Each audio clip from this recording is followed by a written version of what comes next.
أيها المزمل قم الليل إلا قليلا نصفه أو انقص منه قليلا أو زد عليه ورتل القرآن ترتيلا إنا سنلقي عليك قولا ثقيلا إن ناشئة الليل هي أشد وقعا وأقوم قيلا إن لك في النهار سبحا طويلا واذكر اسم ربك وتبتل إليه تبتيلا رب المشرق والمغرب لا إله إلا هو فاتخذه وكيلا واصبر على ما يقولون واهجرهم هجرا جميلا وذرني والمكذبين أولي النعمة ومهلهم قليلا إن لدينا آكالا وجحيما وطعاما ذا غصة وعذابا أليما يوم ترجف الأرض والجبال وكانت الجبال كثيبا مهيلا إنا أرسلنا إليكم رسولا شاهدا عليكم كما أرسلنا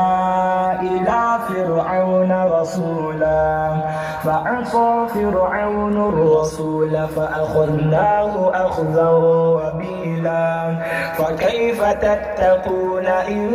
كفرتم يوما يجعل الولدان شيبا السماء منفطر به كان وعده مفعولا إن هذه تذكرة فمن شاء اتخذ إلى ربه سبيلا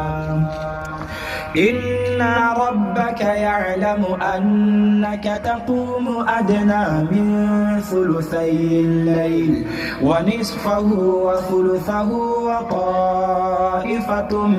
من الذين معك والله يقدر الليل والنهار علم أن لن تحصوه فتاب عليكم فاقرؤوا ما تيسر من القرآن علم أن سيكون منكم مرضى وآخرون يضربون في الأرض يبتغون من فضل الله وآخرون يقاتلون في سبيل الله فاقرؤوا ما تيسر منه وأقيموا الصلاة وآتوا الزكاة وأقرضوا الله قرضا حسنا وما تقدموا لأنفسكم من خير تجدوه عند الله هو خيرا وأعظم أجرا واستغفروا الله إن الله غفور رحيم.